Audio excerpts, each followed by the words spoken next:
Bonjour. Suite à vos commentaires de la dernière vidéo, je vous propose de présenter tous les sites d'art et d'architecture de l'UNESCO dans l'ordre chronologique, mais cette fois de façon commentée. Ça va permettre de mieux les resituer dans leur contexte. Les premières œuvres d'art de l'humanité apparaissent au cours de l'Aurignacien vers 33 000 avant Jésus-Christ. La grotte Chauvet montre des œuvres déjà très abouties qui n'ont rien à envier à celles de Lascaux et d'Altamira, qui datent du Magdalénien vers 15 000 avant Jésus-Christ. Il est d'ailleurs intéressant de constater qu'il y a plus d'écart temporel entre Chauvet et Lascaux qu'entre Lascaux et l'époque actuelle. Ça contredit l'idée d'un perfectionnement progressif de l'art qu'on se faisait avant la découverte de Chauvet en 1994. Les vestiges retrouvés au sud de l'Allemagne sont tout aussi remarquables, avec des flûtes qui attestent de l'avènement d'un art musical et des statuettes qui n'ont rien à envier à celles du néolithique. Dernier constat remarquable, toutes les premières œuvres d'art répertoriées par l'UNESCO sont circonscrites dans une région réduite de l'Europe occidentale. Les œuvres pariétales retrouvées en Azerbaïdjan couvrent une période plus tardive. La révolution suivante est celle de la sédentarisation, qui survient à la fin de la dernière glaciation vers 10 000 avant Jésus-Christ, et qui va permettre l'érection des premières œuvres d'architecture. Le site de Göbekli Tepe, à l'extrême nord du croissant fertile, est particulièrement précoce. Il confirme que cet endroit, qui voit la domestication du blé, de l'orge, de la chèvre, du mouton et du bœuf, est devenu le premier pôle de vitalité dans le monde. La formation des premiers villages se diffuse ensuite vers Chypre et vers l'Anatolie. Pendant ce temps-là, l'art pariétal commence à sortir d'Europe pour émerger en différents endroits du monde.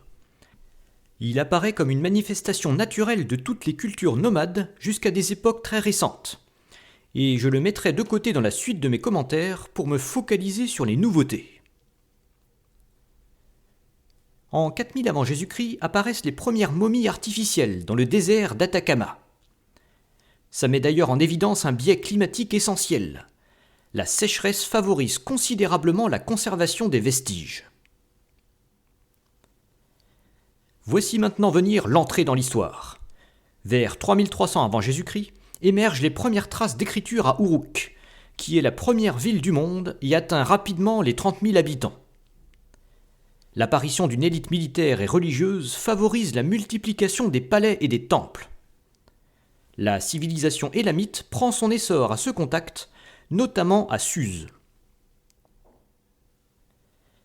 C'est au même moment que se développent des constructions mégalithiques à Malte, qui révolutionnent complètement ce style d'architecture et relèvent clairement de sociétés elles aussi très hiérarchisées.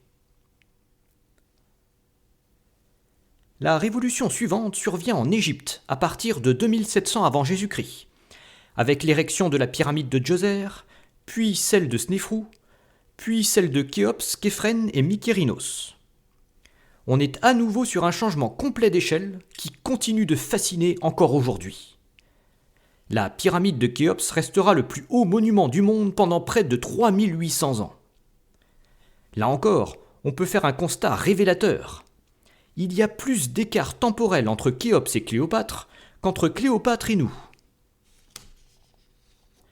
Les sites de l'UNESCO témoignent ensuite de l'émergence d'autres civilisations. Celle de l'Indus à partir de 2600 avant Jésus-Christ, et celle de Caral au Pérou vers la même époque, mais dont la superficie est beaucoup plus limitée. Pendant ce temps-là, l'art mégalithique atteint son apogée en Europe, notamment avec la construction de Stonehenge, qui s'échelonne sur 1700 ans. Les vestiges en Chine et au Japon sont moins monumentaux, mais témoignent de savoir-faire déjà très aboutis. Entre 1500 et 1200 avant Jésus-Christ, on constate une explosion des civilisations héritières du croissant fertile. C'est l'apogée de l'Égypte antique au Nouvel Empire, une période faste pour la Mésopotamie, avec le Moyen Empire assyrien et la Babylonie, l'apogée des civilisations mycéniennes et hittites, qui relèvent toutes deux des migrations indo-européennes survenues en 2000 avant Jésus-Christ. On notera l'absence de la civilisation minoenne en Crète. Il faut dire que les procédés de mise en valeur de ces vestiges ont sérieusement altéré leur authenticité. Enfin, c'est aussi le premier apogée de la civilisation chinoise sous la dynastie Shang, dont les premiers écrits remontent à 1200 avant Jésus-Christ. D'autres sites émergent à cette époque, mais ils relèvent de l'art pariétal ou proto-historique. À partir de 1200 avant Jésus-Christ, on constate un grand passage à vide. L'Égypte connaît un dernier sursaut vers 700 avant Jésus-Christ, tandis que la Mésopotamie atteint son apogée juste avant de s'évanouir avec les empires assyriens et babyloniens. Ce sont les Perses qui mettent fin à cette civilisation en 539 avant Jésus-Christ et en font une nouvelle qui n'est pas moins brillante. Mais cette époque est surtout marquée par l'expansion remarquable d'une nouvelle civilisation, celle des Grecs.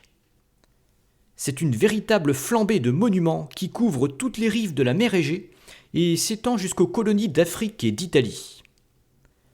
En l'espace de 2 siècles, les Grecs donnent naissance à 12 sites remarquables reconnus par l'UNESCO, au premier rang desquels se trouve l'acropole d'Athènes. Même les civilisations voisines, comme celle des Puniques centrées sur Carthage, des Étrusques en Italie et des Thraces dans l'actuelle Bulgarie, sont fortement influencées par le dynamisme grec. Pendant ce temps-là, c'est la culture de Chavin qui domine au Pérou.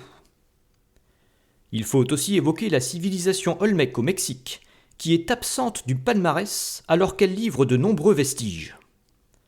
Ça montre que le catalogage de l'UNESCO dépend aussi de la volonté des États de mettre en avant le patrimoine historique. Quoi qu'il en soit, on voit que les Grecs ont fait de la Méditerranée le nouveau pôle de vitalité dans le monde. L'Asie tente de rattraper son retard après ça, avec la fondation du premier empire chinois en 221 avant Jésus-Christ, et l'expansion de l'empire indien des Mauryas sous Ashoka, qui favorise une première diffusion du bouddhisme. L'Asie continue également de bénéficier des apports hellénistiques liés aux conquêtes d'Alexandre le Grand. Les Parthes eux-mêmes sont fortement hellénisés, avant d'acquérir une identité plus marquée. Enfin, la civilisation égyptienne connaît un dernier sursaut avec le site de Méroé, dans l'actuel Soudan, qui voit la construction des dernières pyramides. On en arrive ainsi à la fin du premier millénaire avant Jésus-Christ, qui voit l'explosion d'une nouvelle civilisation héritière des Grecs qui va écraser toutes les précédentes, celle des Romains. En l'espace de 4 siècles, ils vont donner naissance à 41 sites de l'UNESCO, tous concentrés sur le voisinage de la Méditerranée. Temples, théâtres, arènes, aqueducs, thermes, villas. En 3 siècles, le paysage de la Méditerranée s'en trouve complètement transformé. À cela, il faut ajouter les civilisations profondément influencées par les Romains, comme celle des Nabatéens, incarnée par le site remarquable de Pétra. Dans le reste du monde, seule une poignée de sites relève de l'UNESCO. En Amérique, il y a celui de Nazca au Pérou, avec ses géoglyphes énigmatiques. Celui de San Agustín en Colombie, plus confidentiel. Et surtout, celui de Teotihuacan, qui est le premier site de la Mésoamérique retenu par l'UNESCO. On recense par ailleurs un site indo-parthe dans le nord de l'actuel Pakistan, et enfin le site d'Aksum en Éthiopie, qui connaît alors un premier apogée. Le bilan de l'époque antique jusqu'en l'an 400 est spectaculaire.